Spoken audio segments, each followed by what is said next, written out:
Let's open in a word of prayer. Lord, thank you for this day. We pray that you'll bless our time together as we discuss some pretty heavy topics. Pray that you'll always remember, though, that help us to remember that we don't have the spirit of fear, but of power. And we pray that you'll bless our time together in Jesus' name. Amen. Sorry about that. I forgot to plug in my video. It doesn't work when it's not plugged in. There we go. The reality is, tough topic today. A lot of things going on, any of which could take a couple of hours, presentations at a conference. And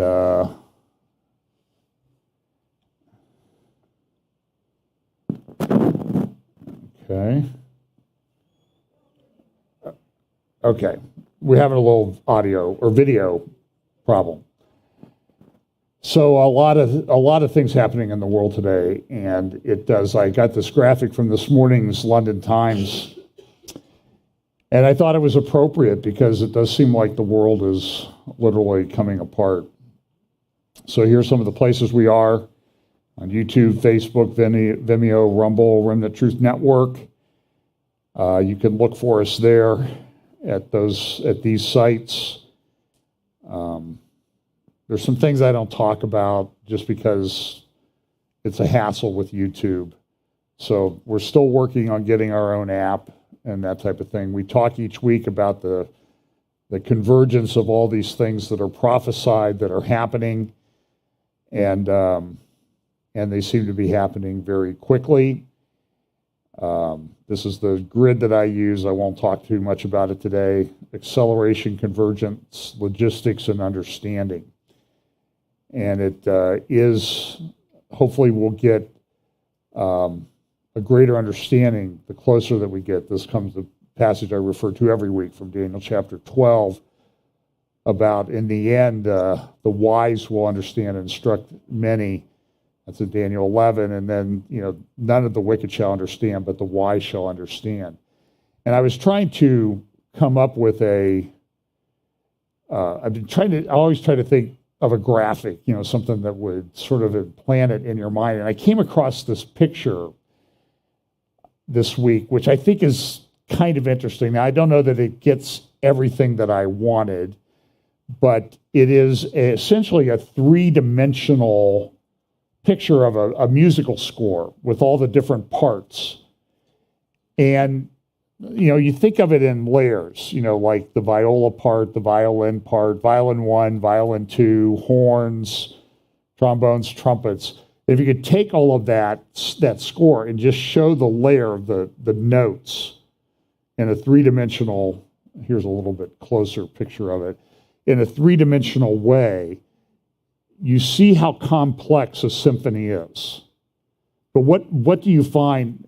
And I'm not talking about modern symphonies where they think you have to use all 12 notes before you can use another note, which is just nonsense. I was listening to an interview this morning with Michael Walsh. He's the author of a great book that I've recommended for years. I can't believe I heard an interview of him on the book this morning on the old Dennis Prager show from 2015. I can't believe the book's been out that long. But it's essentially called The Devil's Pleasure Palace, Critical Theory, and how it's just torn everything apart. And he makes some interesting, and Michael Walsh, you need to understand, was a music critic. That's sort of where he started. But then he kind of went through a faith crisis, and he was questioning God and heaven and hell and all these things, and he looked at Marx and critical theory, the critical theory that came out of Marx. And what he found is that critical theory, and we've talked a lot about that over the past year, doesn't build up anything. It just tears everything down. It's a destructive force. And he talked about how he looked at it, because he's a music critic, what it had done to the arts, particularly music, the application of this destructive thing. And in his interview with Dennis, he said, this is satanic. But the interesting thing about this music, and I was thinking about Beethoven, who was deaf, and he constructed these great symphonies. How did he do that? How did he get that out of his head onto paper? And the complexity of a symphony, and it's all harmonized. It all works. It's all integrated. I think it's a picture of how all of these prophetic scriptures will fit together, and we'll eventually understand the complexity, and it will be all harmonized. I don't know that we do a great job, because we pick this and we pick this, and we might pick this word. Then we might take, for example, an English translation of a word in the Greek that doesn't really mean what it means in English. And then we'll build a whole theology and teaching around that. And it's a mistake, because we want it to fit our preconceived notion, not what God's laid out in his scriptures. And the word I'm thinking of is apostasia. You know, it's used in Greek to mean a departure, a rebellion, or a movement away from a previously held position.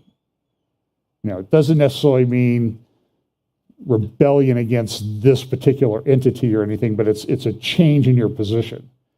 But people say, oh, well, it can mean departing. Look, departing's in the lexicon, so it must mean departing from one place to another, and that's just not a good way to interpret. So eventually we're going to have a good understanding, but until then, you know, we're trying to harmonize all this thing. We're trying to get on board with God's wonderful symphony. And if you've seen that picture I've used a number of times, that shows how all the scriptures are interconnected, and just the incredible design that is in Scripture. Somebody sent me, and if you want it, you can send me an email. There's a thing called Treasury of Scripture Knowledge that sort of interconnects all the different scriptures. And it's a fascinating study just to go down and through and see how they all interrelate. And it's a lifetime thing that we'll never get to. Well, I don't have too many comments about this, but this is incredibly tragic. A monster, an evil monster, went into a school and shot it up again. And it's only 10 days after somebody shot up a supermarket in Buffalo. And I'm glad the guy's dead. I'll be honest with you. Okay? Saved us all a lot of trouble. But the troubling thing is, as I've watched the interviews with the police and the people involved, there's a lot of things here that just doesn't make sense. They didn't go in for over an hour. He was outside the school shooting for 12 minutes before he went into the school through a door that a teacher had propped open that should have been locked. And then he got in there, and there was one lady, she heard on the news that there was a shooting at her daughter's school. She was working 40 miles away. She drove to the school. The police had not gone in yet. And she was so upset, she started running into the school. She got tasered and handcuffed. Other parents that were trying to get into the school were handcuffed by the police. Why were they standing down? Why didn't they go in? And finally, I believe it was a Border Patrol group that went in after they'd been told for 45 minutes, don't go in, don't go in, don't go in. And they said, you know, there's still things going on in there, and kids are calling 911. And, you know, there was one tragically, the police told them to yell for help. And the one girl yelled for help and was shot because she was hiding someplace. There were young girls that smeared the blood of their dead friends on them and played dead for an hour before the police got in there. It's just, and you look at the pictures of all these kids, all from, I believe, the same classroom, 19 children, 2 teachers. I don't know if you heard the story about the one teacher who was killed. Her husband of 25 years, they were high school sweethearts, had 4 children. He had a heart attack and died the next day. just incredible tragedy. And I don't know what the answer is, but I do know that the answer is not a bunch of politicians running around trying to make political points on this before they've removed the bodies from the school. What happened to us?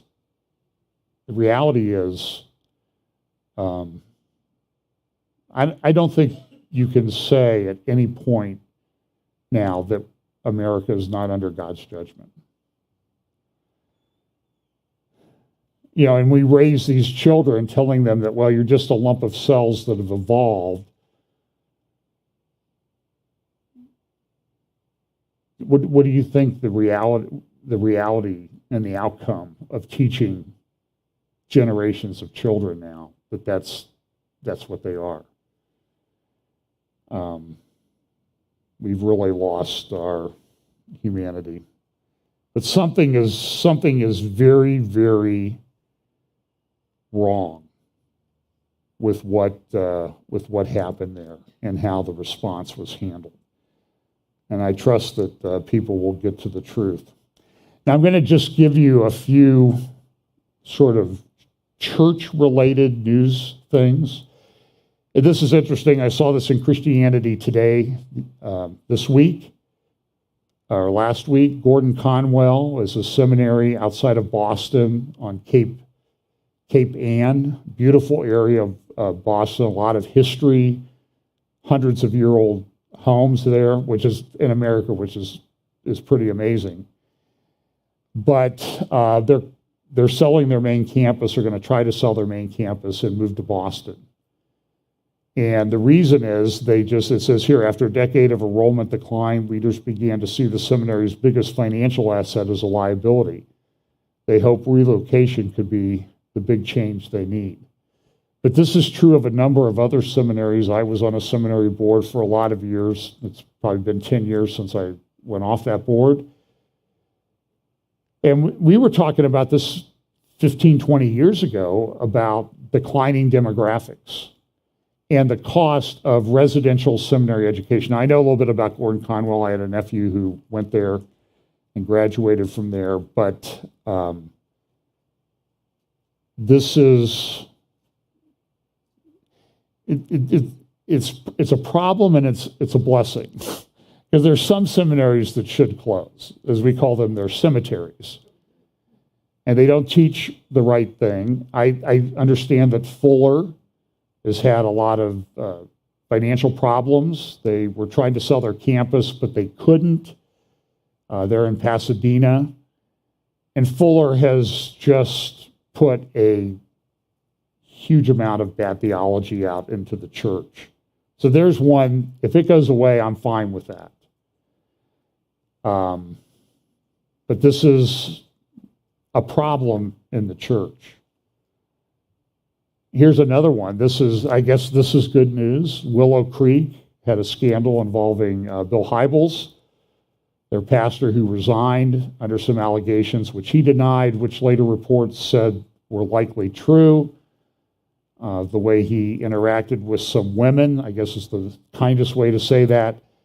The church now is maybe half the size that it was a few years ago. With COVID and everything, they're cutting budgets, they're laying off staff. And given what Willow Creek has done to the church, I don't find this as bad news. But it should be a warning to other churches to hold firm to the faith and not do things like Willow Creek did. And then there was this huge report that came out from an organization called Guidepost about abuse, sexual abuse, and other abuse in the Southern Baptist Convention, where it was known that certain people had engaged in sexual abuse, and they kept a secret list, but they never publicized it or told churches, and everything got perpetuated. And I do not know what the end result will be of this for Southern Baptists. This is a huge scandal. I believe it's up there with the what's been going on with the Roman Catholic Church, which was a worldwide scandal. So I don't know that the reputation of that convention or denomination will recover before the Lord returns. So you can go online. It's by an organization called Guidepost. You can download it. It's hundreds of pages long. They do name names in there, some very prominent, at least one prominent name. I've not read it, but I've heard of one prominent name that I recognize of someone who they found the allegations against him to be credible. So I think you're going to see a number of Southern Baptist pastors, leaders resigning. It is a major scandal. So that's just a little bit of snippets of news from the church world. Well, let's get into some of the topics. Now, I talked about Michael Walsh's book. One of the places where, this critical theory and the sort of the intellectual framework that it puts out has had a result is in this transgender nonsense that we see everywhere. Now, there's some good news on that. People are pushing back. For example, J.K. Rowling, there on the bottom of the right page, she has been, and I'm no fan of hers. I think her books have introduced a lot of the people to the occult, but she has been very strong about, we need to protect women. Now we have the new Attorney General in the UK. She says Rowling's a heroine. Very brave, very courageous. I'm on her side. And so here's one: teachers should not pander to trans pupils. That's politically incorrect now. So I just find it good news that at least there's some people in authority that are standing up to this nonsense. And it's not nonsense. It's really a fundamental, full-on assault on traditional Christian values and God's order of creation. So I'm grateful that there are people that are doing that. And it's interesting, even a newspaper like the New York Times, and this is the New York Times today, debate over transgender athletes imperils Title IX. That's a bit of an earthquake, a tidal wave that's coming out from the New York Times saying, maybe we're not approaching this the right way. At least this is the take on the article. Now, they try to work around it, but they can't work around it because it's not defensible.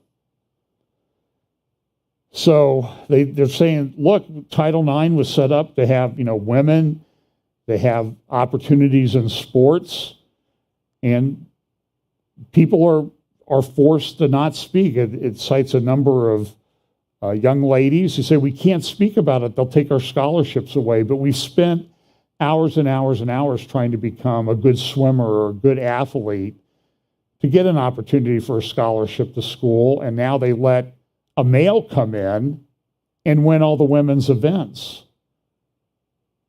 And this has happened. So Martina Navratilova, a great tennis player who is a lesbian, she's come out and said this is destroying women's sports. And she just gets savaged online. The mob comes after you.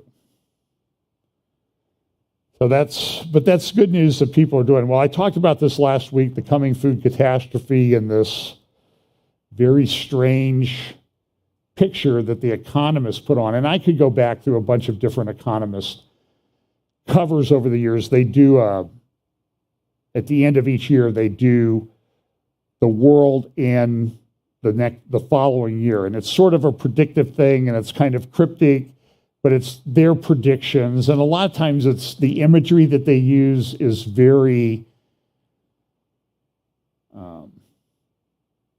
they seem to gather all this from what they would call conspiracy theories. But then there's one a couple of years ago, they talked about like the world in 2020. And they had the four horsemen of the apocalypse. They'll show things like needles, like injection needles. And it's like the next year, then all this stuff comes true. So are they in on the deal? Are they controlling it? I don't know the answer to that.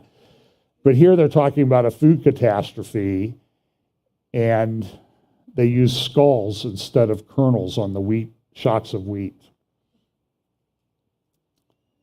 And that might mean, I talked to a friend who's probably a deeper thinker than I am, and he said, well, that might mean that death is coming at the harvest, because the harvest may be bad this year.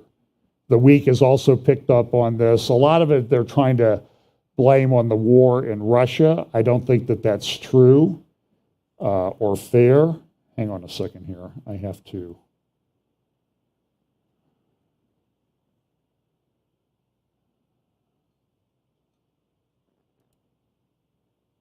There we go. I'd lost my preview, so I didn't know what was coming up. Now I got to get back to my slides. So, there's 25 million tons of wheat and storage in Ukraine right now. There are food riots taking place around the world in different places. Sri Lanka, Peru, Iran. In Iran, they cut subsidies for bread and food, and the prices of a lot of the food staples went up 400%.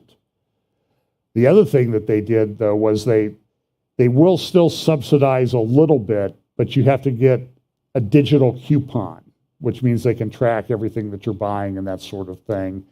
And that's happening in Iran, which is having terrible demographic problems. Young people are leaving the country in droves. It causes them to not have enough people for their armed forces. So they do a couple things in response to that. They develop drone and missile technology. I think this plays into Bible prophecy. I'll talk a little bit about that later. But they can't get the weed out. You'll hear someone talk about that. And this lady, her name is Sarah Minker. She works for a food analysis agency. She spoke at the UN Security Council a week ago in New York. And one of the things she said was the world just has 10 weeks of wheat supplies left in storage. I'm going to play a few clips of her because I think it's important what she says, and it's a reality. So here is Sarah Minker with the first part. I think I have 4 clips. Part 1. I want to start by explicitly saying that the Russia-Ukraine war did not start a food security crisis. It simply added fuel to a fire that was long burning. A crisis we detected tremors from long before the COVID-19 pandemic exposed the fragility of our supply chains. I share this because we believe it's important for you all to understand that even if the war were to end tomorrow, our food security problem isn't going away anytime soon without concerted action. Now, on to the statistics. Grow Intelligence estimates show that price increases in major food crops year to date has made an additional 400 million people food insecure.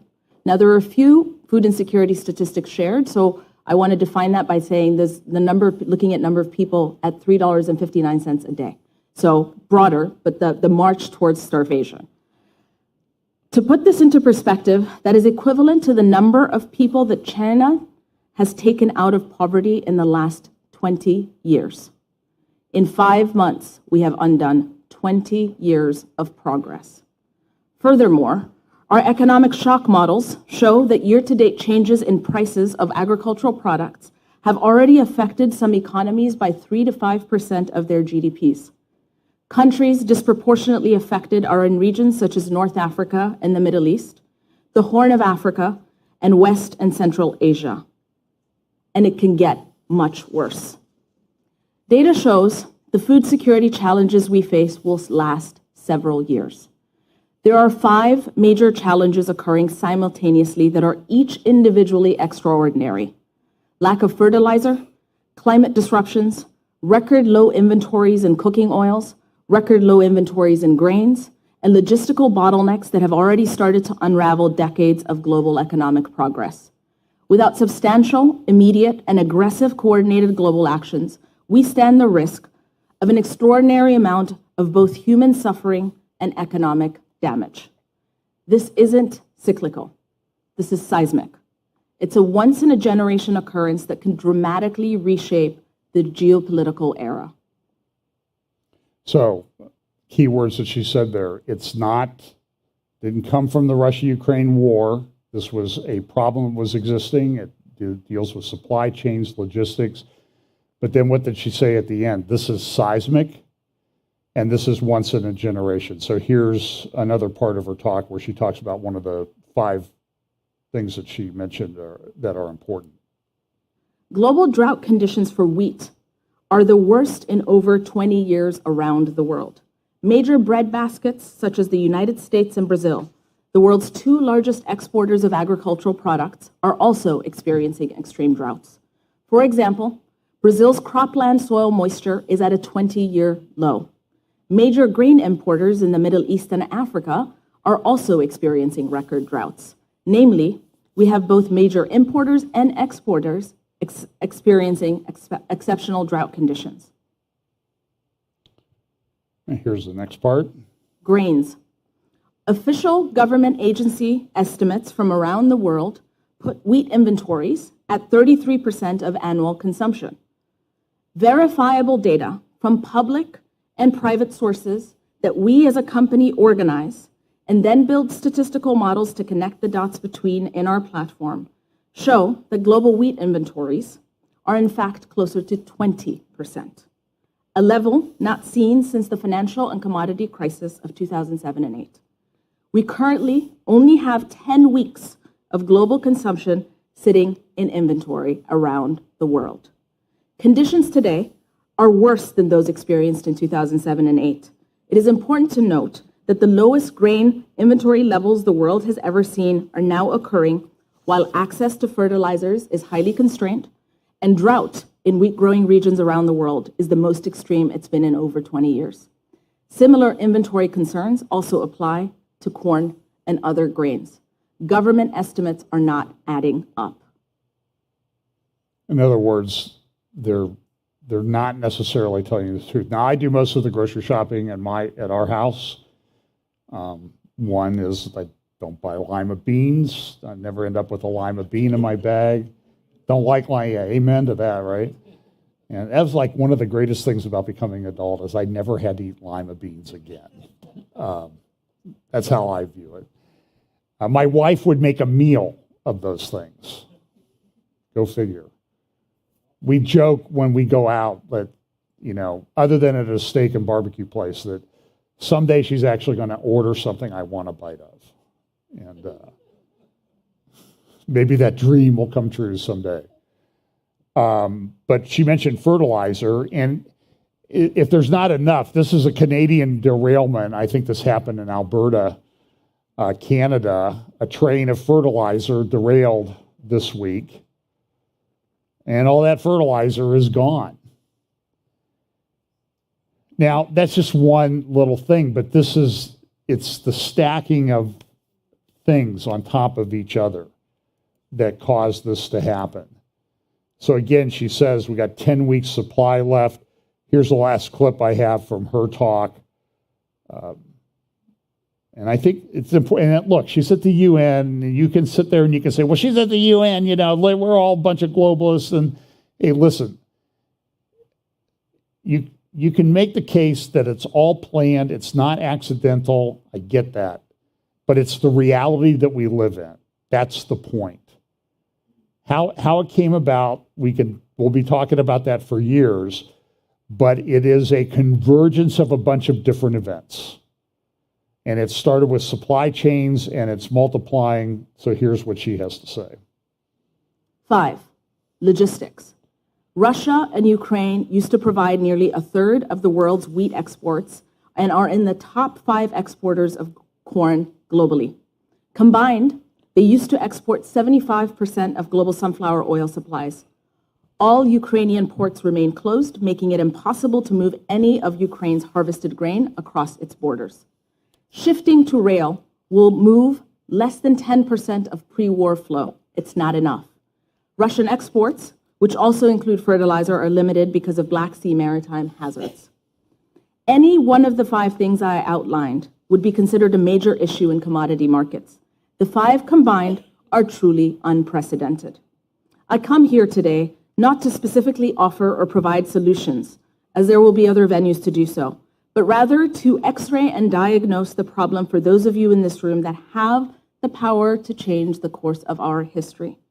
In a world that is increasingly isolationist, we need to come together. Food is personal, but our agricultural systems are global. There is no version of the world where every country has all the natural resources it needs to survive and thrive.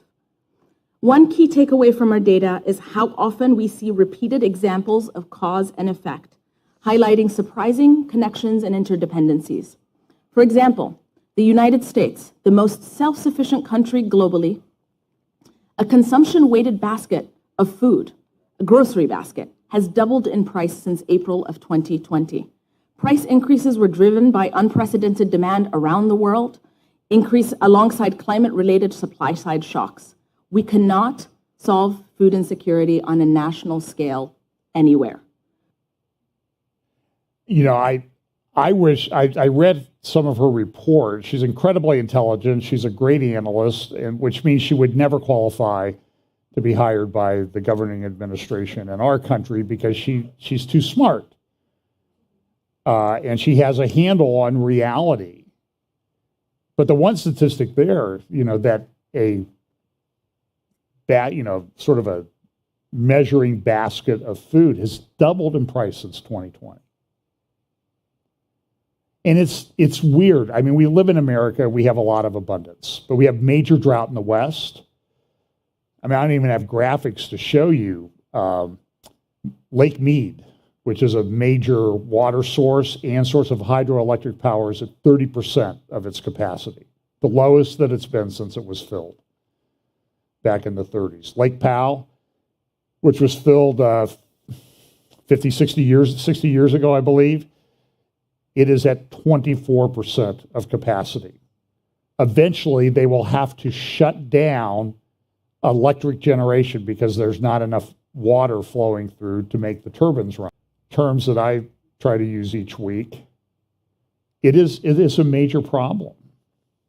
You'll see in just a moment. So here's Iran. They're having food crises. And here's these things, these little things that cause illness that were on hiatus during Charlie Vector 019er are back and behaving in unexpected ways. It's all messed up. Everything is messed up. Death rates are way up. And it's just not from Charlie Vector 019er. In China, they shut everything down. There were over 1,000 container ships sitting off Shanghai, not moving, for almost 2 months. That's going to have a ripple effect about 60 days down the road, and it should be hitting here in June or July.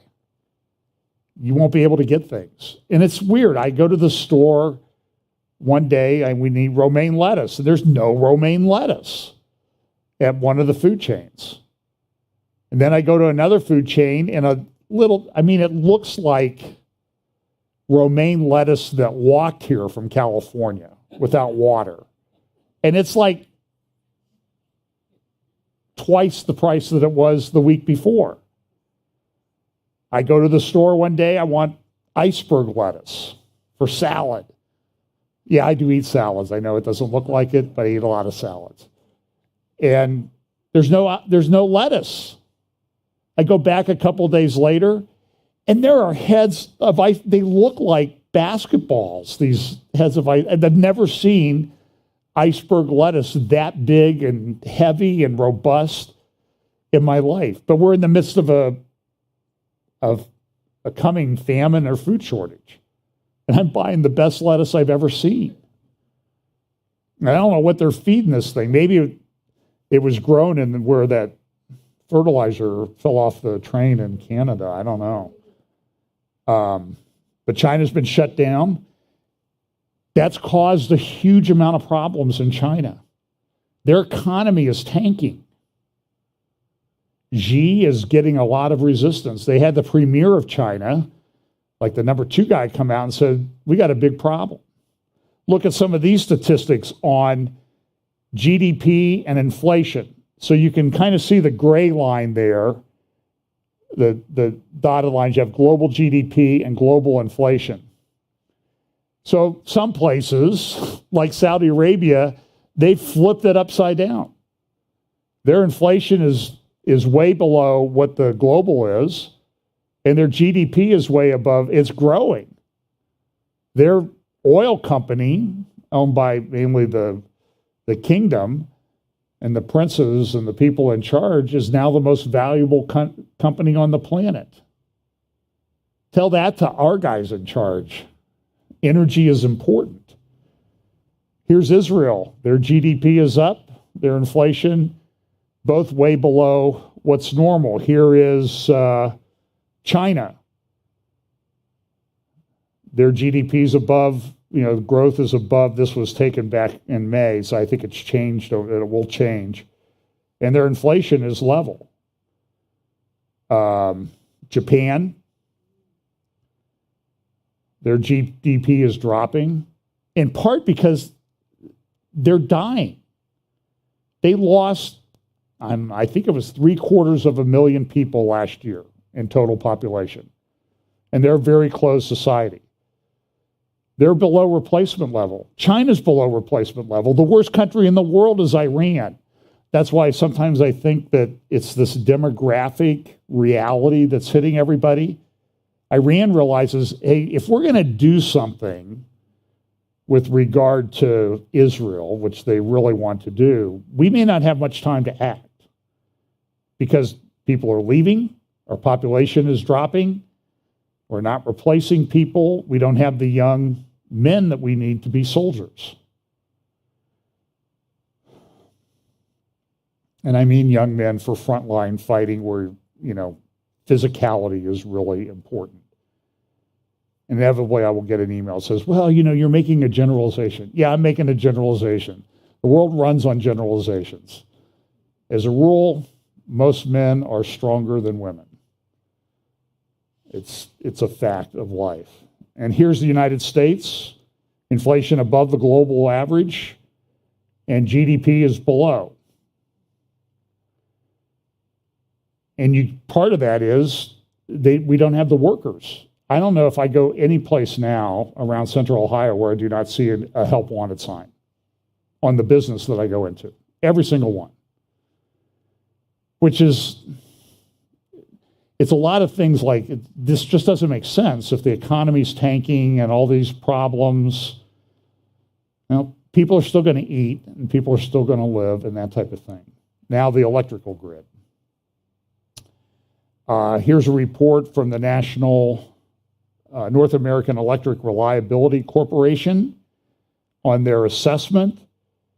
And they look at the different grids that we have around the country. They're all interconnected. Texas is kind of off on its own. And it just says here, mid-continent faces a capacity shortfall in its north and central areas, resulting in high risk of energy emergencies during peak summer conditions. In the West, energy output from hydro generators throughout most of the western United States is being affected by widespread drought and below normal snowpack. Dry hydrological conditions threaten the availability of hydroelectricity for transfers throughout the Western interconnection. What's the translation on that? You might have rolling blackouts. Oh, by the way, other parts of the country that power only really works when it's always on. And that's part of the problem with wind power, because wind power is not always on. Solar power is not always on. Solar power really doesn't generate anything at night, for example, at night. And most places have a night every day. It's sort of a fact of life. It's the reality of it all. So we have this, but Texas, because of the green people, they shifted a lot to solar and wind. They've decommissioned their coal-burning power plants. Germany decommissioned all of their nuclear plants, went to solar and wind. And what happened in Texas a winter ago? They didn't have the capacity. And the rest of the grid didn't have enough to transfer to them because they were at capacity too. And then it all started to unravel. And people died. And guess what? It looks like this summer this could happen again in Texas. It gets a little hot in Texas in the summer. Extreme drought across much of Texas can produce weather conditions that are favorable to prolonged wide area heat events and extreme peak electricity demand.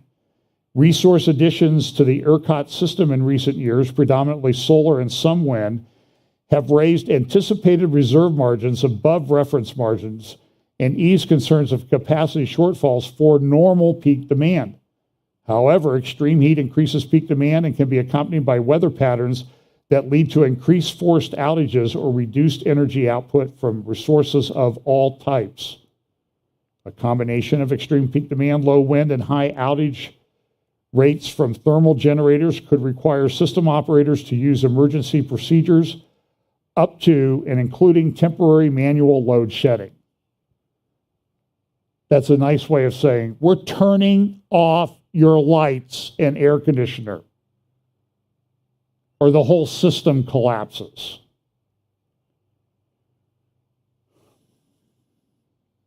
So this is, so these areas, this is the orange areas are areas that are likely to have problems. The red areas are very high risk. Fortunately, Ohio is not in that area, except the far northwest corner. But this is a drought and seasonal temperature outlook. It's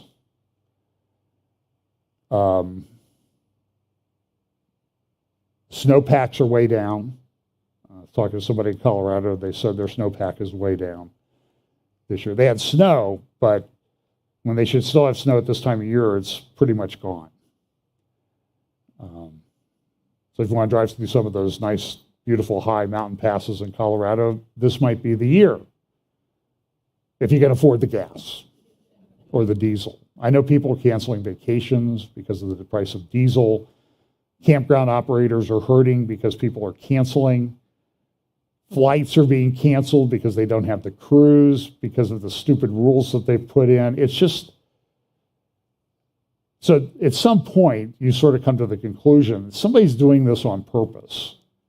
They're either incredibly incompetent or they're really doing it on purpose. And who is it that's doing this? Well, this week they had Davos.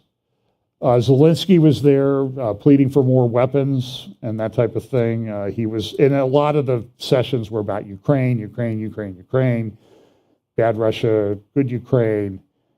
I don't want to get into that.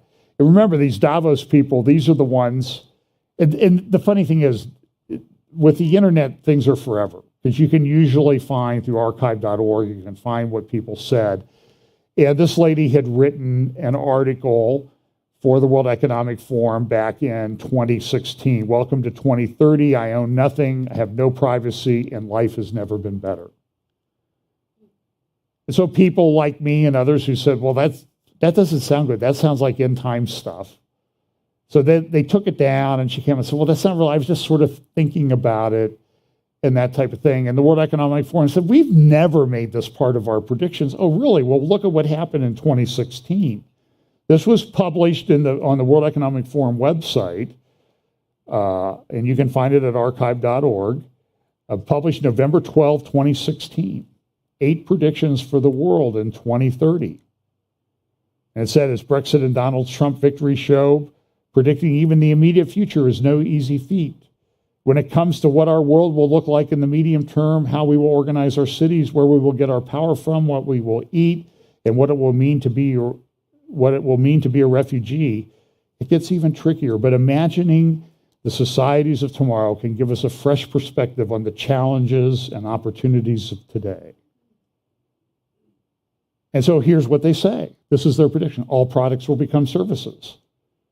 Oh, and then they quote from Danish Member of Parliament, Ida Auken. I don't own anything. I don't own a car. I don't own a house. I don't own any appliances or any clothes. But I'm happy. So now, I mean, and they even made up a video. If you look at this video, at the beginning of the video, they quote from this. This is from the World Economic Forum. You'll own nothing, and you'll be happy. That's their own publication. So all these fact checkers, Reuters, and all this stuff, they're right around saying, it's not true, this is false. World Economic Forum never said this. So I'm fact checking the fact checkers. You're fake. You're false. How about that? That's a fact check for you. So they had this meeting in Davos, hadn't met for a couple of years. Interesting one, Jack Posobiec, conservative blogger, was detained. I think he's the only person that got detained in Davos. They brought in 5,000 military and police to handle the 2,500 people that came in. In other words, to keep everybody away from the 2,500 elites so they didn't accidentally mix with the common person. But it's sort of, this is, look at the logo on the police, World Economic Forum police, and they'll say, we didn't have police. Oh, well, you had everybody walking around in body armor and weaponized and everything that said World Economic Forum police. Did they just all make it up, every single one of them? But look at it, it's like two rams butting heads, which kind of raises the imagery of Daniel chapter 8. Now, Daniel 8 is a ram and a goat. But it's just kind of interesting that they use this kind of biblical imagery in describing themselves. Here was one of the things: history is at a turning point. History at a turning point. Of course, Klaus Schwab, the non-sectarian head of World Economic Forum, wink, wink, wink. This is a photograph of him. This is not photoshopped or made up or anything. He's just hanging with some of his buds. Here's just a brief clip of what he said at the beginning of the conference. Let's also be clear. The future is not just happening. The future is built by us, by a powerful community as you here in this room. We have the means to improve the states of the world. But two conditions are necessary. The first one is that we act all as stakeholders of larger communities, that we serve not our only self-interests, but we serve the community. That's what we call stakeholder responsibility. And second, that we collaborate. And this is the reason why you find many opportunities here during the meeting to engage into very action and impact-oriented initiatives to make progress related to specific issues on the global agenda. Now, if you were sort of going to central casting and said, hey, I need this guy that, the conservatives in the world and the religious people will think is, kind of not a very good person. And let's see, we want a kind of a tall guy, maybe German accent, bald. You got him. You couldn't do it any better. This is from the London Times this morning. This is where I got this morning's graphic for the title slide.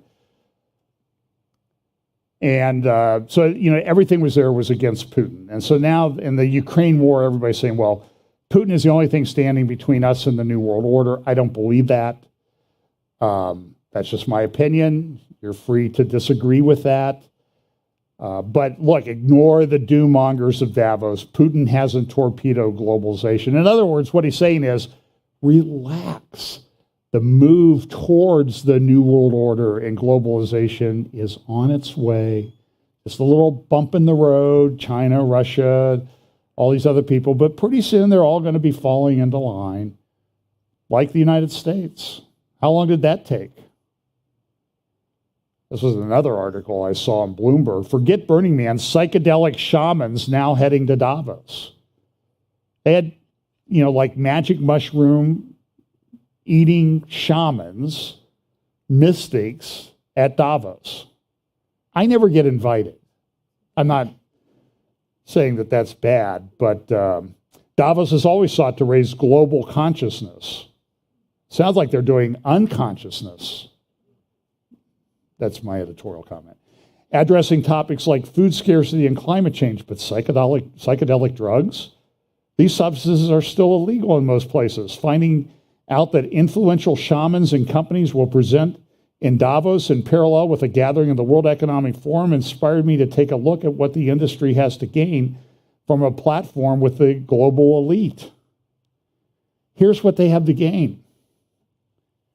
You'll own nothing, and you'll be happy. And you'll be stoned out of your mind, but you'll be happy. And this is, I'm just telling you, this is the sorceries of pharmakia that I think we've talked about in Revelation in a couple of places. But this year's gathering of government leaders and corporate executives will have access to a medical psychedelics House of Davos program with almost 40 sessions and speakers, including researchers, entrepreneurs, investors, and some who consider themselves shamans. While not part of the core Davos agenda, the program has a space on the town's main promenade, which traditionally showcases Fortune 500 companies.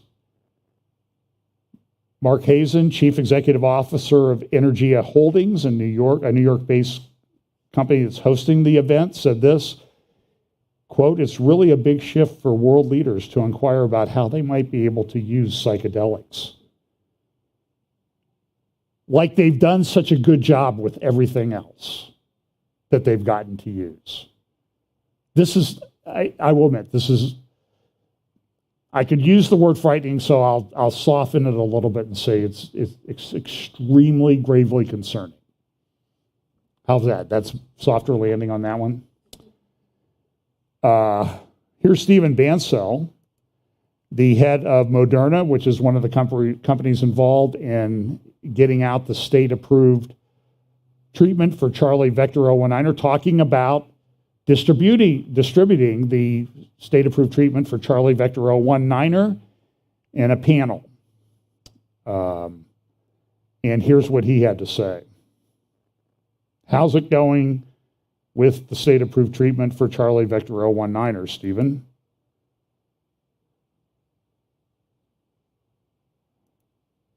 I mean, I guess I'd just say well, we are. I guess I don't have the clip. What happened to that? Hang on a second here.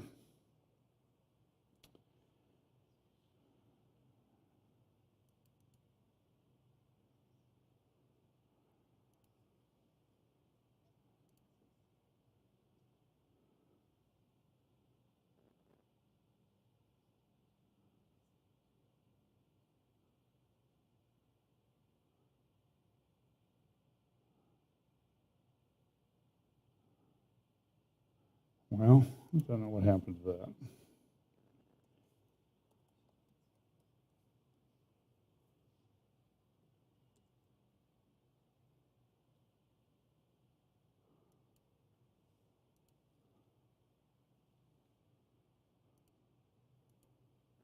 Okay, sorry about that. Here we go. Here's what he had to say about the state-approved, what they're doing with their stock of state-approved treatment for Charlie Vector 019. And we don't think this is the priority right now. As Seth knows, we are now throwing those into the garbage. It's sad to say. I'm in the process of throwing 30 million doses into the garbage because nobody wants them. We have a big demand problem. We right now have governments. We try to contact, not only Seth, who is doing great work with his team trying to get demand into the countries, but also we contacted through the embassies in Washington, every country, and nobody wants to take them. And so the challenge we have now is a very different situation than we had 2 years ago.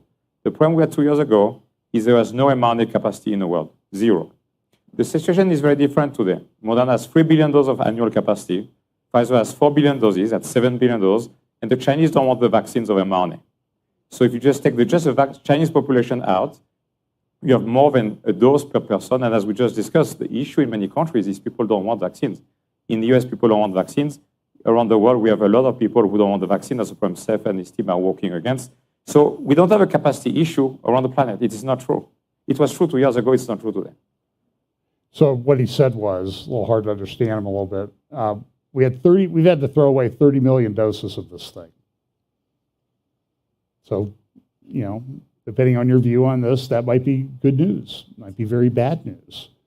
But he said it, calling all the embassies in Washington and stuff, nobody wants them, can't even give them away. New York Times Magazine this morning has a whole big, I believe it's the cover story.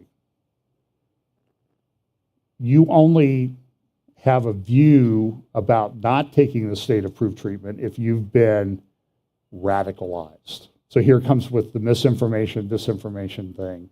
And you see this push all the time.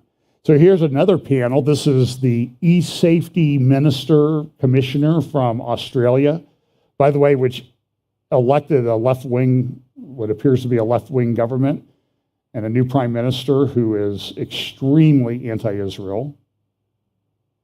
Understand, the Bible says in the last days that all nations will gather together against Israel.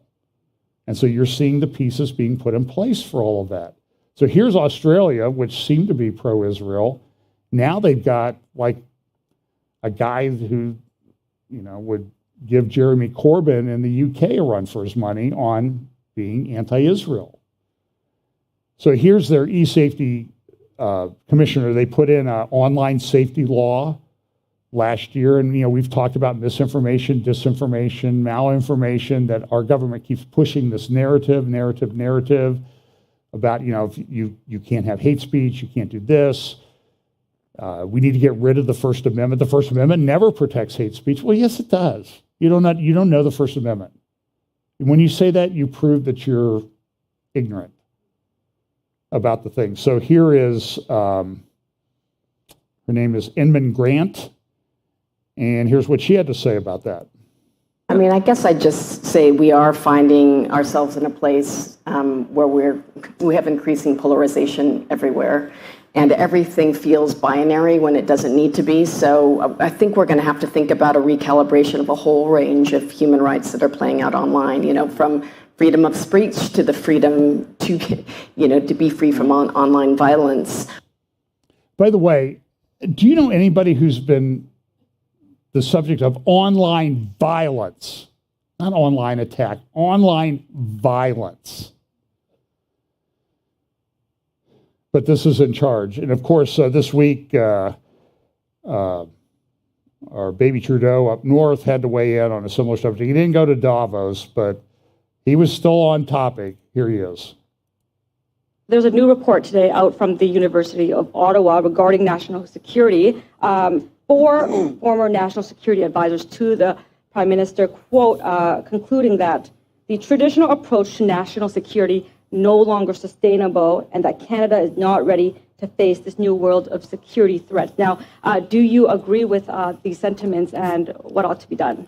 There is no question that the world is changing rapidly and getting more dangerous in new ways than ever before. When we look at the prevalence of misinformation, of disinformation, the way social media has been weaponized both by foreign actors and by people within Canada pushing extremist views, trying to foment anger and discord, whether it's extremist ideology and right-wing terrorism on the rise in Canada, or whether it's examples like the illegal protests we saw in the winter. There are a whole new set of challenges that we need to be responding to, and that's why we're working closely with our national security agencies, working closely with organizations like the Canadian Security Establishment around communications to make sure that we are able to respond to these new realities.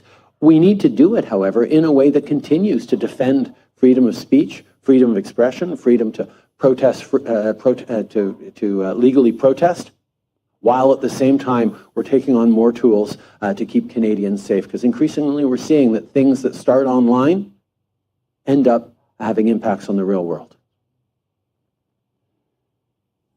He's a very special person. It almost is like, though, I mean, it's almost like either he was possessed by Nina Jankowicz or she was possessed by him, or they're all getting the script from someplace. So if you're in the mail, and you're delivering these World Economic Forum scripts to people, if you could just slow that down for a few months till we kind of get the food system and everything back on track, that would be very helpful. I'm not telling you to break the law or anything, okay? But just maybe consider slow walking some things. So this is a U.S. Supreme Court, Homeland Security issued a thing this week about there are going to be protests and violence about the decision on Roe that's coming out. I'm surprised they haven't released it yet. DHS is committed. And they always say this, right? Like, I don't really believe you. You're making up an information ministry, the ministry of truth. You hired this lunatic, Broadway shows singing TikTok Twitter person to head it up.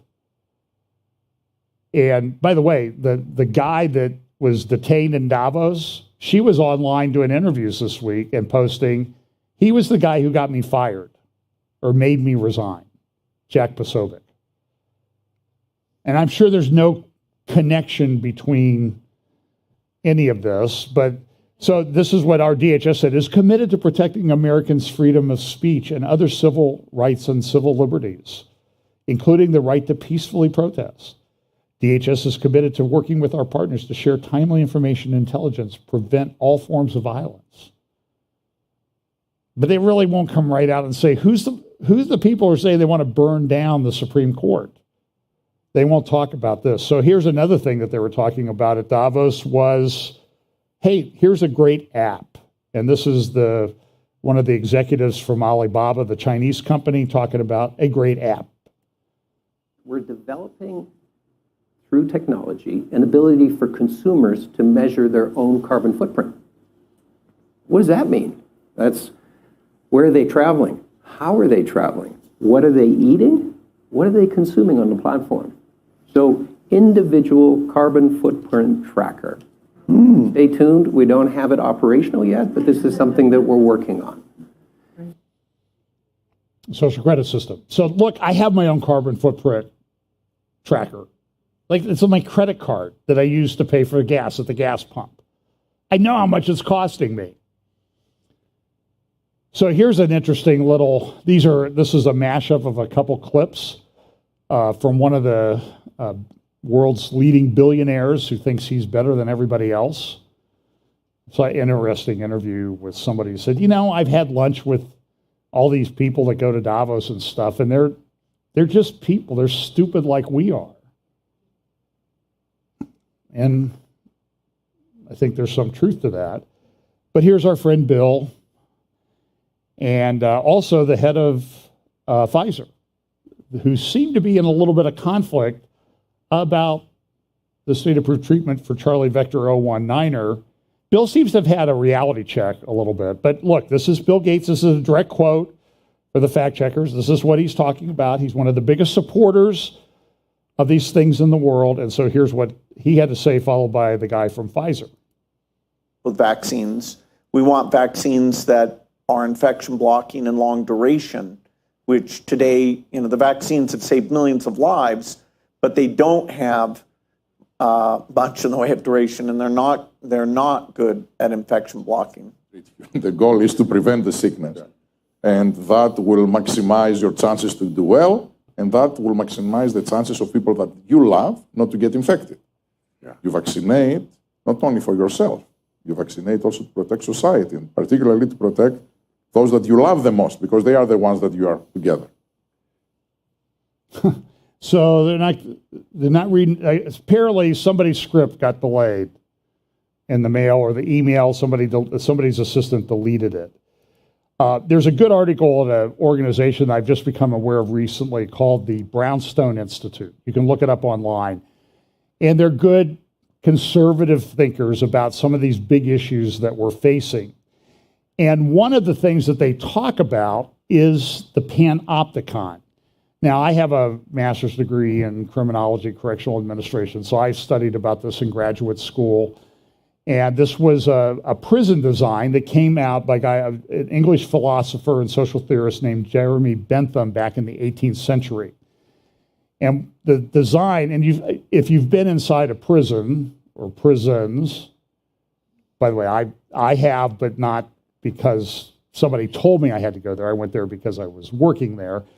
But Statesville Prison in Joliet was a good example of a Panopticon. They had a big rotunda, and they had a tower there. And from the tower in the center, they could pan and look at every cell.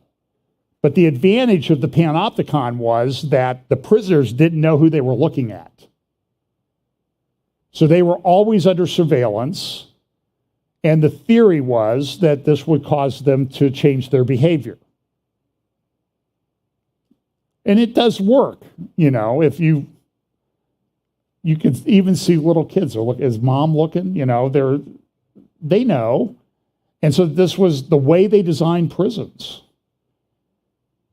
And so that it's like, and somebody took the graphic and they said, well, here's a modern version of the Panopticon. People imprisoned and being watched all the time, but they don't know that who's watching them. And I thought this is a really great graphic. Somebody did a great job of making up a graphic to recognize the Panopticon. And so we've been talking about the World Health Organization. They want to do a pandemic treaty, and there were changes to international health regulations, IHRs they call them. It seems that some of that stuff is not moving forward like they thought. The U.S. withdrew 12 of its 13 amendments to the international health regulations because of a lot of people protested to call their congressmen and that type of thing. And it became politically costly to support that. So the Biden administration withdrew their things, but they, this is an article from May 25th. World Health, I guess that's earlier this week. World Health Organization deploys another disease threat to push global surveillance, and that's the monkeypox. And you'll see a great meme I saw is that the K in monkeypox is silence. Moneypox. Okay, yeah, you got it. And so this is what they were doing, and it came out on the day that they did this event over a year ago. And so, hey, yeah, let's talk about a weaponized monkeypox thing that comes out on May 15th, 2022. And I could show you news reports from May 16th saying, hey, we have an outbreak of monkeypox or moneypox. And it's a longer incubation period, it's a longer infectious period, which means if they do start doing lockdowns, they're going to be even longer and worse than they were with the prior Charlie Vector 019er. Now, this is Reuters, though. This is WHO calls emergency meeting as the cases top 100 in Europe. Quote, there appears to be a low risk to the general public at this time. So members of the WHO are currently working on a new pandemic prevention and preparedness treaty. They hope to have that out by 2024. This is some graphics, infographic that they released. Why do we need an international treaty? You can stop that and read about that. This is the guy who was reelected head of the World Health Organization for another number of years. The guy was part of a leftist Marxist terrorist party in Ethiopia, but he's okay. So here's what this Reuters article, I think it was Reuters article. Well, I can't remember where I got this. Yeah, you can look it up. Members of the World Health Organization are days away from voting on an international pandemic treaty and amendments to the international health regulations, which would give the unelected WHO greater control of national emergency healthcare decisions. And I kind of made up a little thing I put up on Facebook, I want to know who's controlling the new pandemic. Who is controlling let's talk about it. Who is controlling the new pandemic? That's right. No, who? Yes, exactly. No, you don't understand what I'm talking about. I'm asking, a pandemic happens and who is in charge? Exactly as you said. You know, and it's just, it's like an Abbott and Costello routine, and it's like, but it's a nightmare now. And they want, what do they want? New powers to push? Passports, global surveillance, and global coordinated actions that address misinformation whenever it is declared a health emergency. So you got passports, global surveillance, global coordinated actions to address misinformation. So they've got the quad there. They've got all four of the major things that they want. And somebody says, considering that the WHO has a history of spreading false information, the call to address the problem seems at best disingenuous. And the Brownstone Institute says, all things considered, however, disingenuous messaging should be the least of our concerns here. If the current draft becomes a reality, the light from the Panopticon will shine even brighter. This is a brilliant article, especially with the, and that, by the way, that's, in the background there is what Statesville Prison in Joliet, Illinois, actually deposed a guy who spent 18 years there.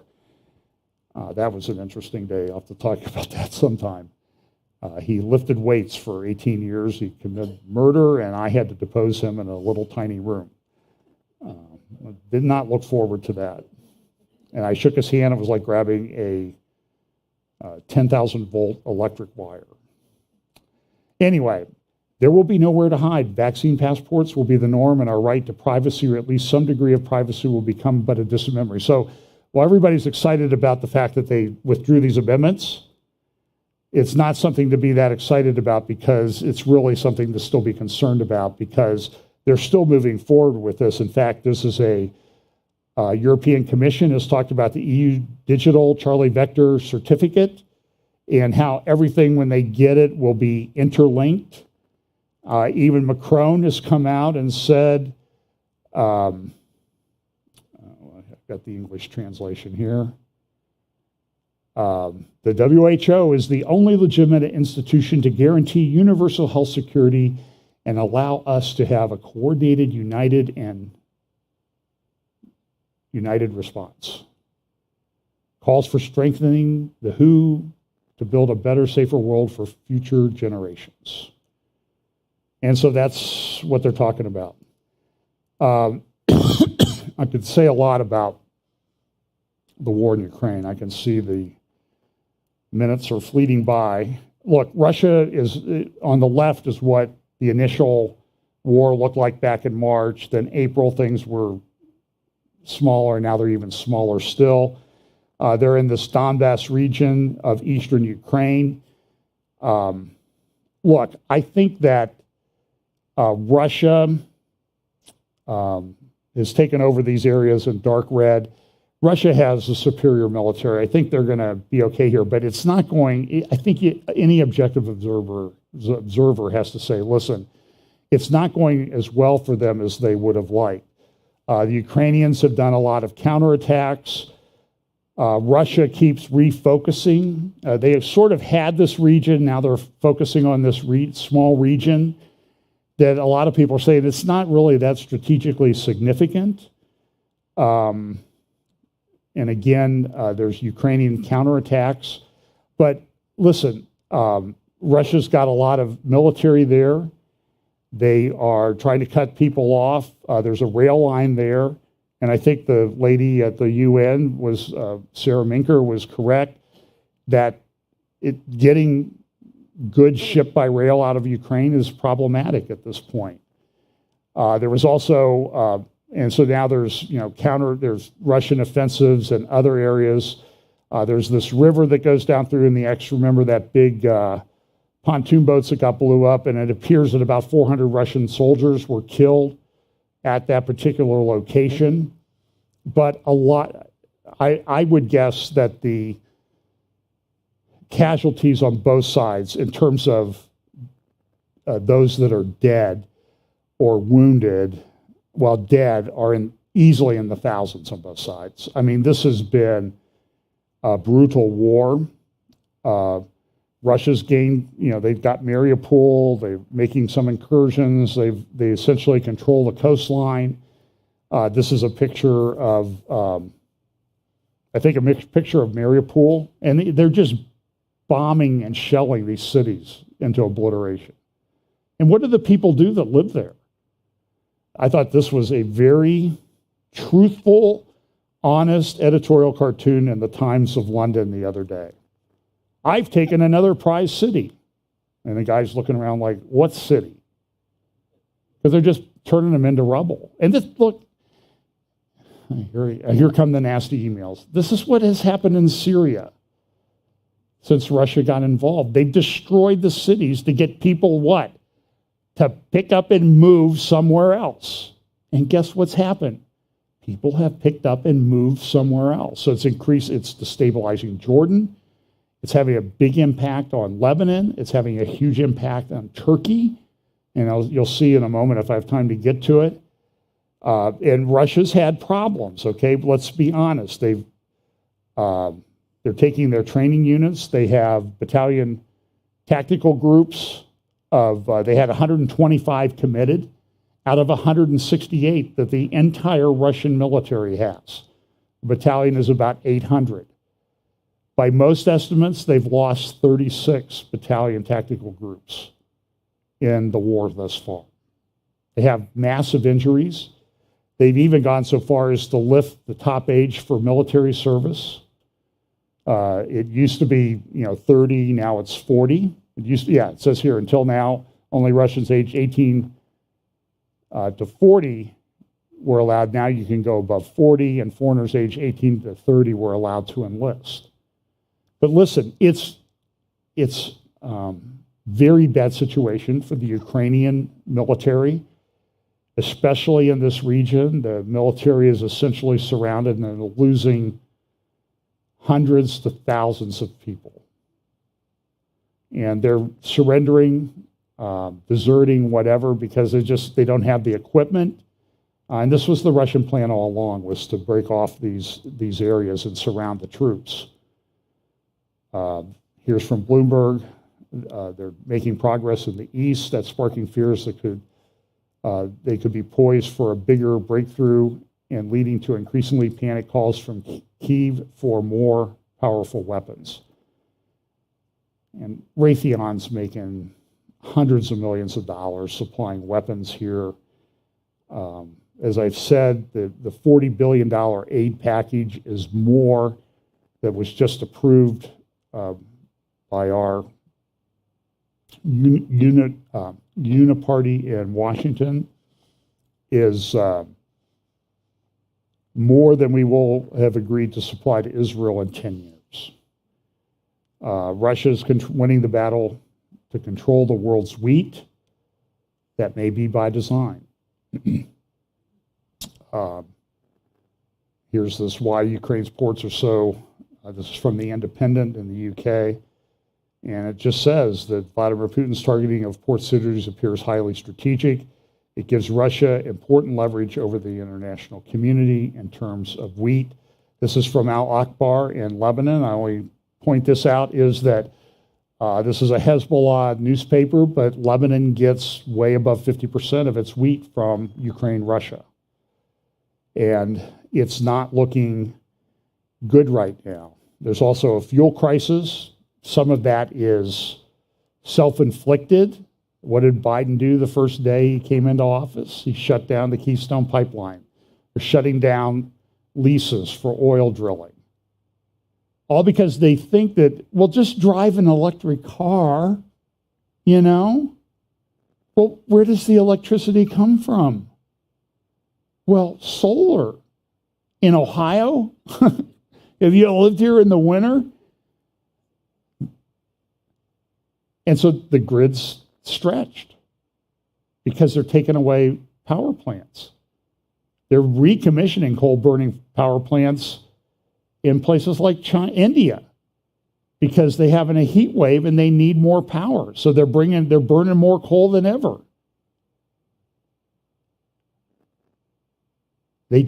Even India doesn't get it. You'll own nothing. You'll have no power. and you'll be happy. Here's your magic mushroom. Chew on that for a while. So now it appears that a lot of Ukraine got planted this year for crops. But now the farmers, and most of the fuel that's used is used for planting crops. But now they're like, in a few months when we go to harvest it, we don't know that we'll have any fuel to be able to harvest it, and it'll just rot in the field. That's a reality. Okay, so I'm going to talk about the Middle East for a little bit, and I'll try to put things in context. Now, about a week ago, you don't need to put the sound up on this because it's somebody talking over Hebrew. Danny Gantz, this was May 17th at Reichman University at the Institute for Policy and Strategy. I think this used to be called the Netanya Conference, Netanya Security Conference. If you remember, a few years ago, I played you, and they bring all the military leaders in, and I played you the head of the Israeli Air Force, who came in and said, listen, we've got a problem on our northern border. And we had this war in 2006, and by the way, the end of that war, the anniversary of the end of that war, was celebrated this week. But he said, listen, in the next war, we are going to do in 36 to 48 to 72 hours what it took us. We are going to do way more in that period of time than we did in 6 weeks in 2006. It will be shock and awe, the translation, it will be shock and awe like you've never seen. So Danny Gantz went and he said, look, we've got another problem. In addition to all these things, it appears that Iran has been hiding things from the international IAEA, the international agency that looks over nuclear production. And it's true. I mean, there were reports this week that, and there was one, I'll show you the clip out of the Wall Street Journal reported, an exclusive that, that Iran had access to the IAEA reports and they were making stuff up. They were lying. Isn't that a big shock? Iran was lying. The leadership of Iran was lying to the world. And so Gantz says, listen, we have a problem. They may be a few weeks away from having enough plutonium for a nuclear weapon. Now they've got to miniaturize it and put it on a missile and that type of thing, but still it's a huge problem. And it just shows that this was going to happen with Obama's JCPOA regardless. This is what was going to happen. So he said in this talk, Iran continues to accumulate irreversible knowledge and experience in the development, research, production, and operation of advanced centrifuges, stands a few weeks away. During these very days, Iran is making an effort to complete the production. And so he says, listen, we're going to have to do something. Now, immediately everybody said there's going to be a massive attack by Israel on Iran. That's not my view. That may happen. I don't know. I'm not in the IDF or the Israeli Air Force. You may not have noticed that, but they don't call me for advice. But again, one of the things I look at is logistics. Just like the lady at the UN, she looks at logistics. And when we look at these things that are playing into Bible prophecy, there's a logistical aspect about those that people have to consider. So what Israel did was they started a month-long exercise called Chariots of Fire, and it's a exercise that is designed to show what are we going to do? How are we going to defend Israel? And some of it is simulating an attack on Iran. Now, about a month ago in Israel Hayom, there was an article, an interview with Amon Sar, research brigadier general in the Israeli Defense Force. And he said at that time that Iran is, had this in my slide deck every week for the last month. But we have terrorist attacks coming. We have problems in Samaria. We have problems in Galilee. We have attacks happening internally. We have the problems with Gaza. We have Hezbollah in Lebanon. And we have Iran. We have this huge, complex situation. And what are we going to do? We know Iran's not there yet, but you can't wait until they're actually there. So, and they have, there are these settlements up there in the Galilee that, people are concerned about. They're within range of Hezbollah. You have the problem of the Temple Mount. Saar said in that interview in late April, Saar is troubled by Hamas' success in acquiring ownership of the Temple Mount. This is an event that is difficult to deal with because it belongs to the world of consciousness. It does not mean that it cannot be dealt with for a long time. This year, we have already succeeded more than in the Guardian of the Walls operation a year ago. But people understand this, that the great sayings of the Temple Mount Shield have no cover. In other words, what he's saying is we have physical limitations on what we can do. And so when you look at things that are going on the Temple Mount, you see these pictures of the trash and things thrown and destruction of archaeological evidence. Lebanon is melting down. I mean, this was a article from, I don't know, a week or so. Lebanon has halted passport renewals in the country. Why? Because people were leaving. I think Iran is probably going to do the same thing. It's a brain drain. And so you're seeing the same thing happening in Russia and Ukraine, millions of people on the move. Saar defines Hezbollah as a terrorist organization that has taken over the country. But the problem is, how do they deal with the situation? So it was clear from Gantz's speech on May 17th in Israel that Israel was going to do something. And Gantz followed that up. He came to the United States and asked for assistance, like, can you help replenish our Iron Dome batteries? Because Jerusalem Day is actually today when they celebrate the reunification of Jerusalem from the 1967 war. We were there once for it in 2017, 5 years ago. And if you love Israel, it's a fantastic time to be there. I mean, they're marching around with flags. They're all excited. There's thousands and thousands of people around. But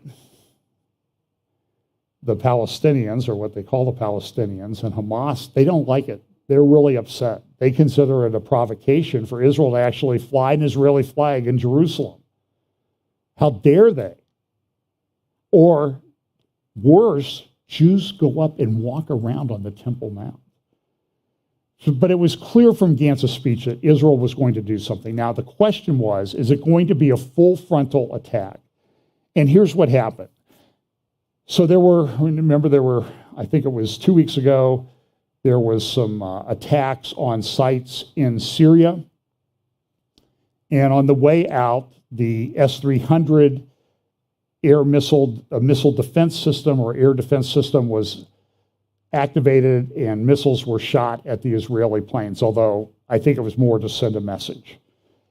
A week ago, Friday, there were more attacks. One of those involved a container ship in the Tartus Point. So Russia really wants the big air base in Latakia and the Tartus naval base. But at the Tartus naval base, Israel went in and took out a bunch of containers that had been brought in from Iran by a container ship, and nobody fired on them then. So I think Russia's, to be honest with you, I think they're distracted, they've withdrawn. So what Israel did in downtown Tehran earlier this week, they went in and they assassinated a guy. And it's the Iranian papers said terrorists assassinate IRGC member. And here's the guy, and some of their websites describe him as a colonel. He was likely a brigadier general. He was probably in charge of a group called 840, which is designed to go out and assassinate Israelis. Sort of like, I think it's an open secret that the Mossad does this to Iran. And so you've seen a step up in some of these attacks. This is the Wall Street Journal, slain leader led assassination plots. And this was a significant person. He was very close to Soleimani, who was killed in January of 2020 in a strike. Here's a picture of his funeral. They have these massive funerals. Unbelievable. I mean, I forget who I was. They actually, you can look on Wikipedia, they have like the most attended funerals in history. And there was somebody over there in the Middle East, and it was like, it was Ayatollah Khomeini.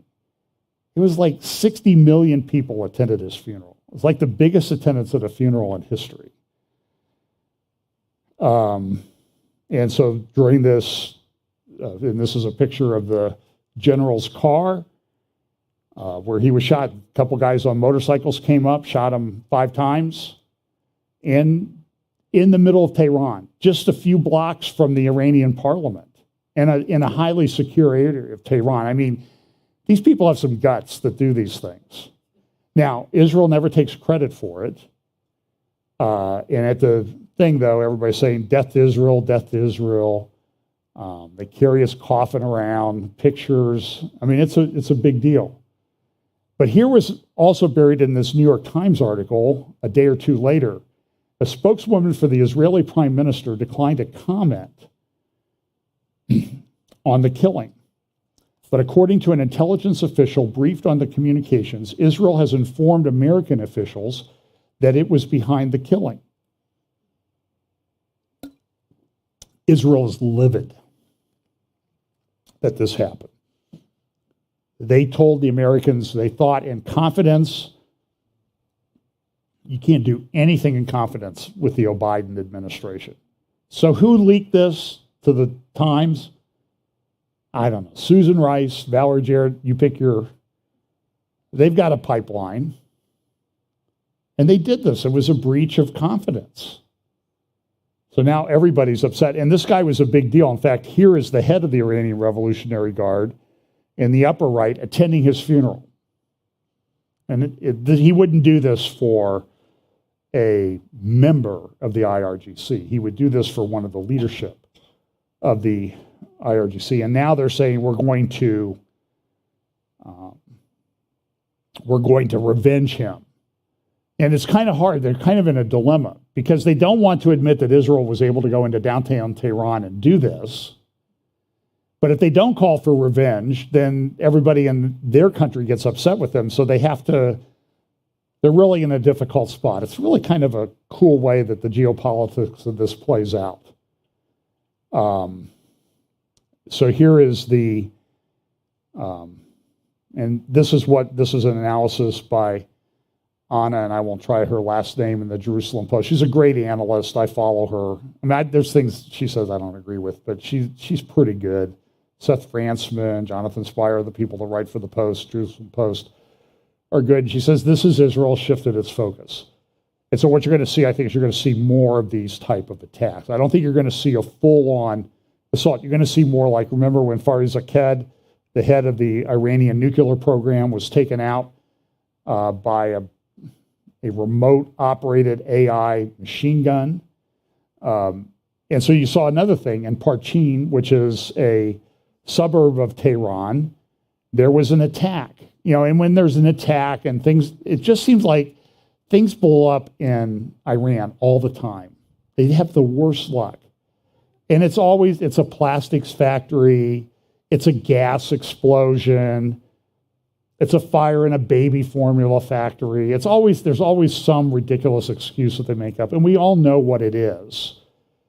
And there was a person killed in the attack on that Iranian military center in Parchin. And there's somebody was doing a video of it was not with like a little boom. This was a kaboom that went off. But listen, sometimes the New York Times is helpful. And they came out and they said, listen, this was not an accident. This was an attack by a suicide drone or drones. Now, they don't come out and say who they were. Parchin is a sensitive military site where Western security services believe Tehran carried out tests related to nuclear bomb detonations. Drone strike on Iranian military facility is deemed an attack. And so going to do it. So I think I need to start winding this down a little bit. You would not believe how much stuff I have. There's a lot going on, but let me tie it up. It'll take 5 or 10 minutes probably.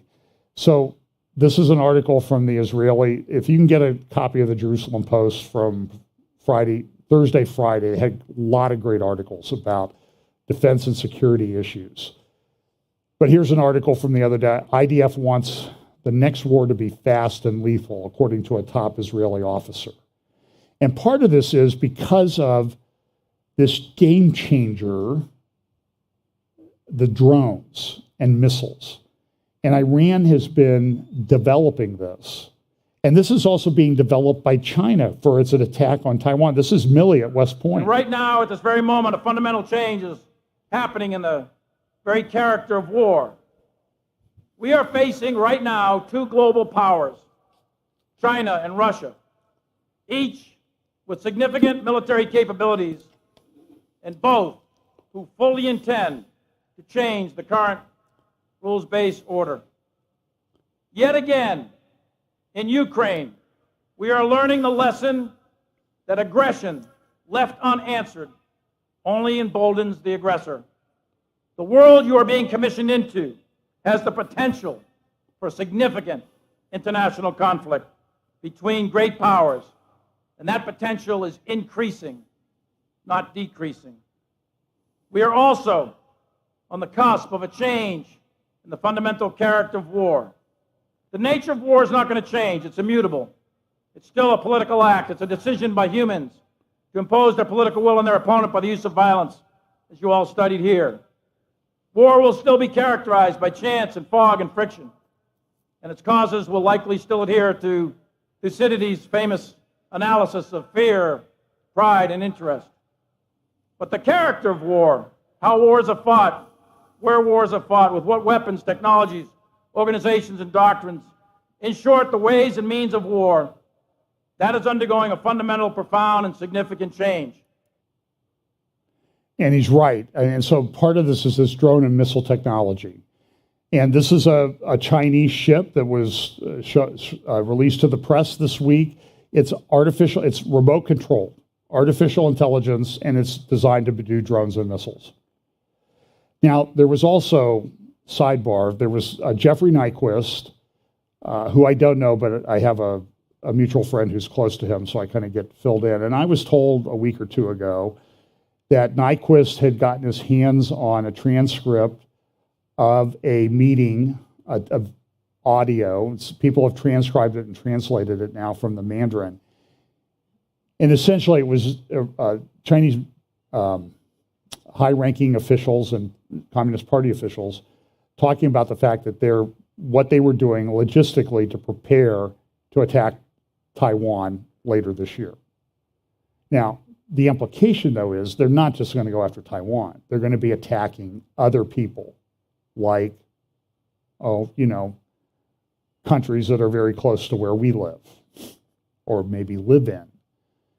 And that's just the reality. You go to Jeffrey Nyquist's blog, and you can read about it there, and you can also do a Google search, and you can find the transcript, translation of this meeting. Listen, this fall is really, this is the reality of the world that we live in.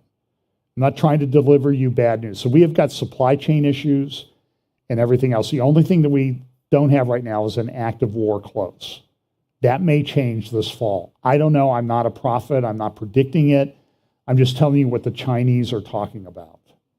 And they have things like this. So even in Israel, they're concerned about all the weapons that Hezbollah and Iran have in terms of drones and missiles. Is how do we defend against them? Because we have Iron Dome, but Iron Dome only gets us so much. We have of course, here's a report from a couple years ago that a multi-arena missile attack disrupts Israel's defense and resilience pillars. Here's a video from it's a cruise missile that Iran has developed.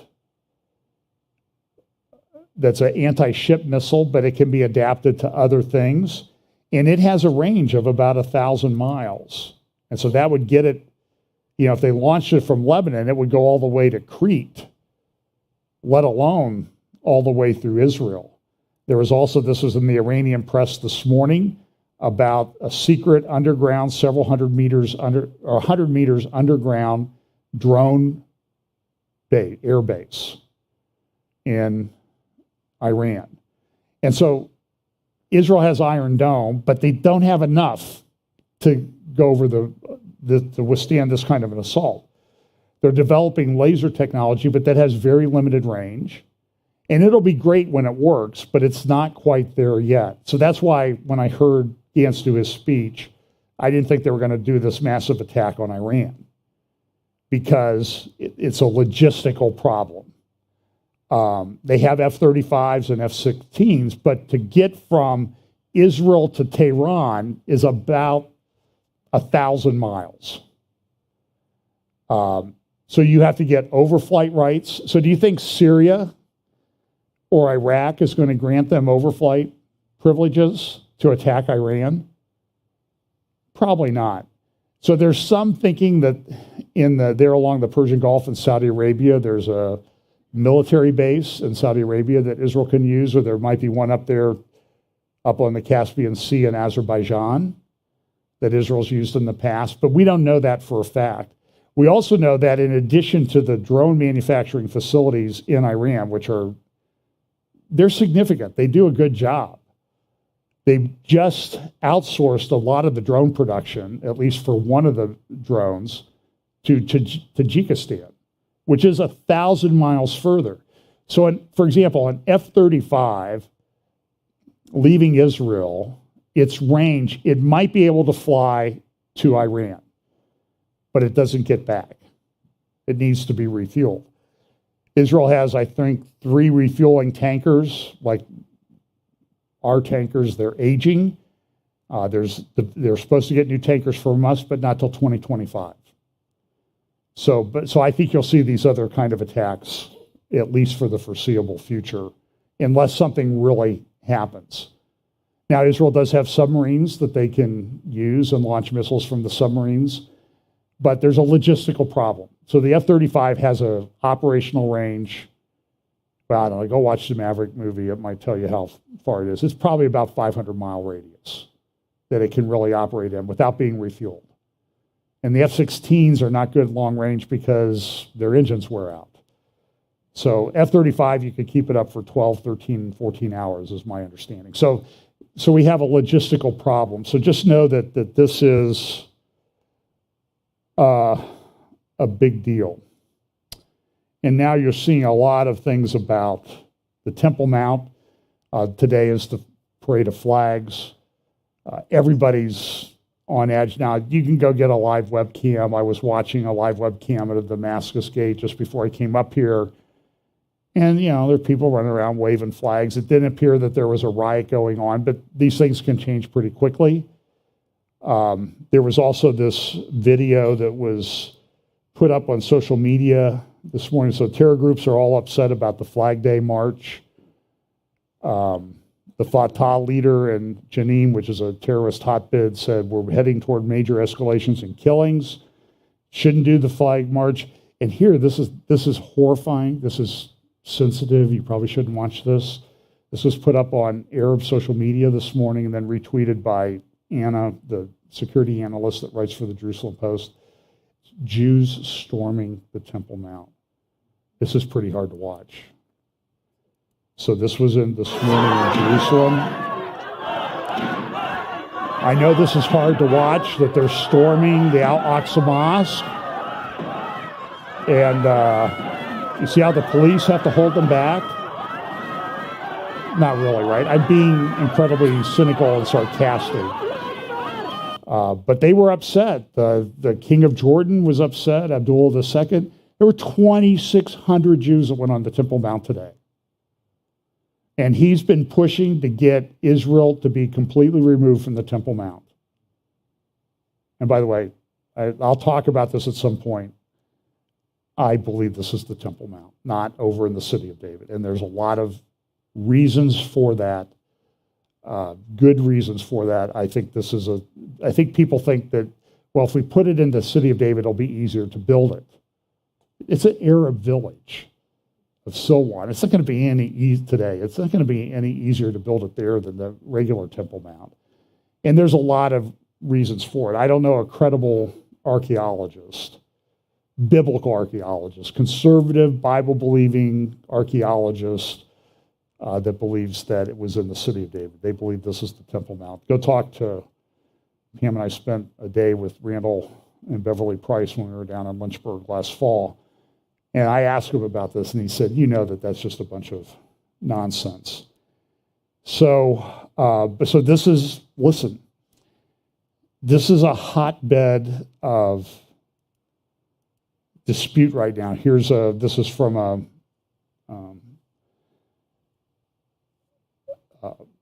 Lebanese, Al Jazeera, talking about this is a leader of the Qassam brigades in Gaza, claiming that last year what happened between Israel and the Arabs in Gaza was a victory.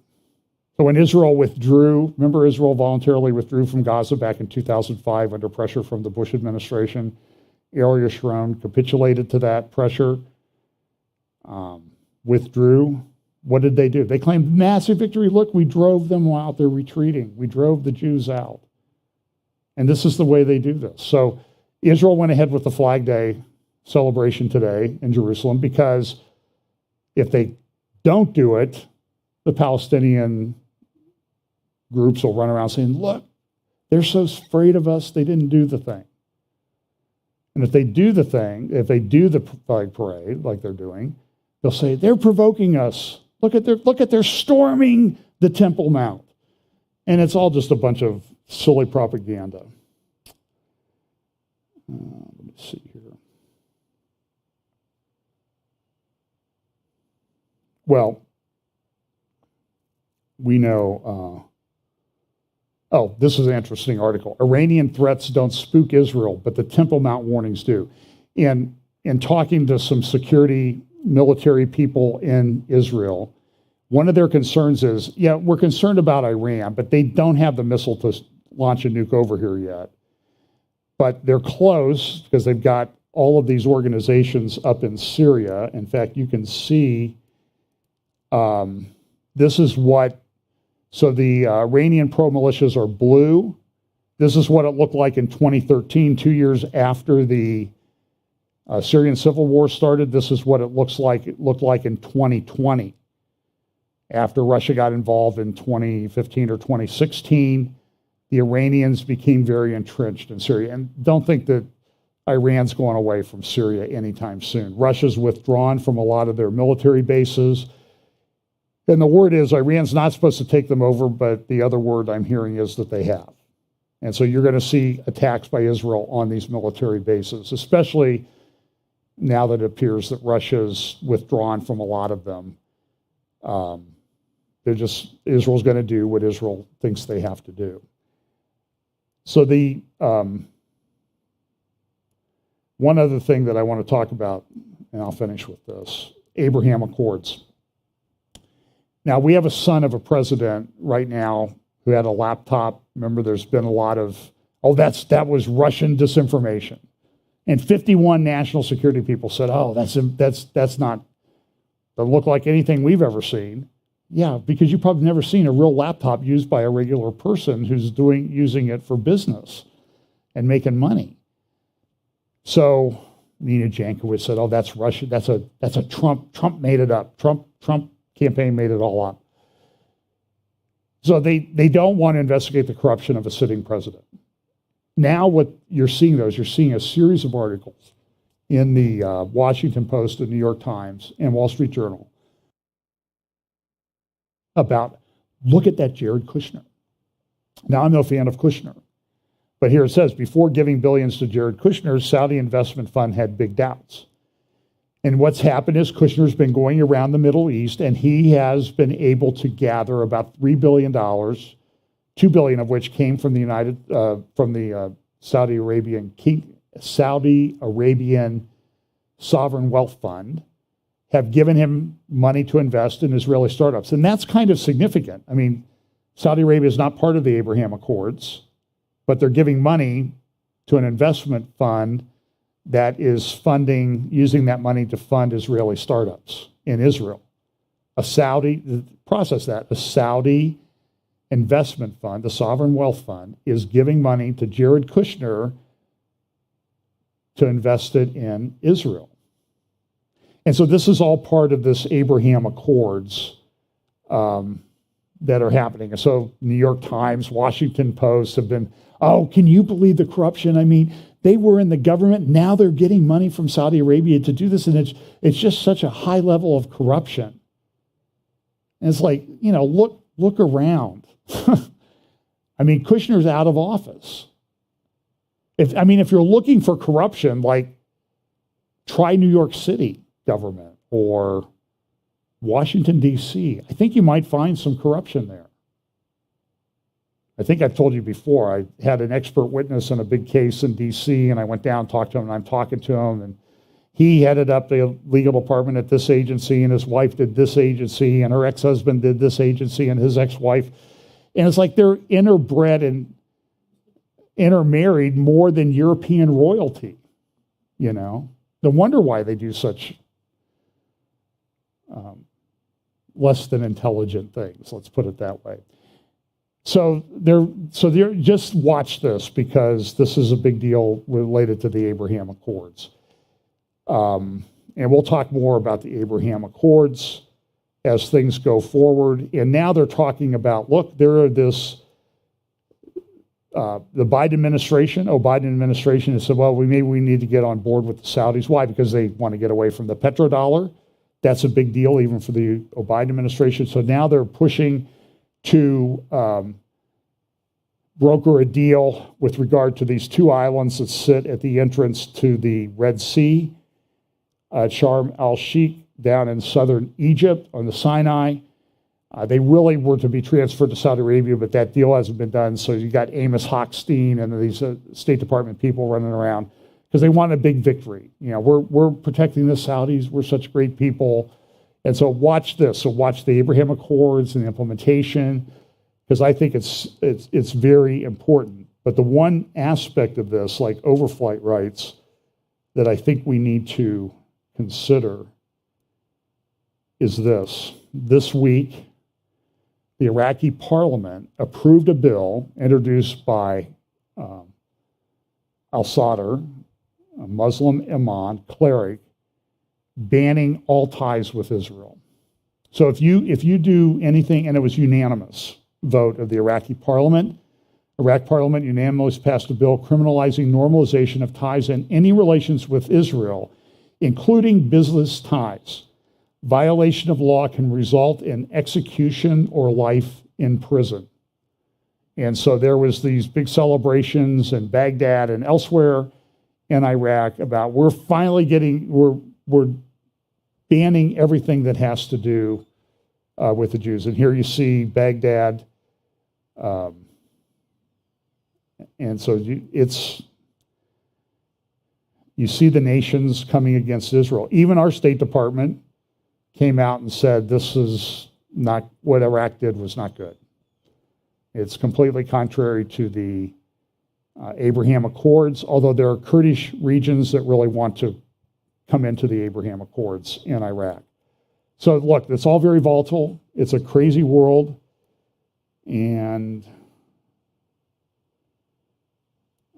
so just pray that what happened last year doesn't happen this year. This is a year ago on the day before Jerusalem Day. Remember, a tree caught fire from fireworks that Palestinians fired on the Temple Mount. And immediately social media was filled, look, they're burning down Al-Aqsa Mosque. It's propaganda. So just Israel has a right to celebrate the fact that they're a country. And we have a right to celebrate that it seems to be fulfillment of Bible prophecy. And it's going to be the epicenter of a lot of these things that unfold. And I'll just say this. There's a passage in Ezekiel chapter 39 talking about drones and missiles. In verse 3 or 4 of that chapter, it talks about, I'll knock the bow out of one hand and the arrow out of the other. And the question is that referring to drones or missiles and their launchers. The bow being the launcher, the arrow being the missile or the drone.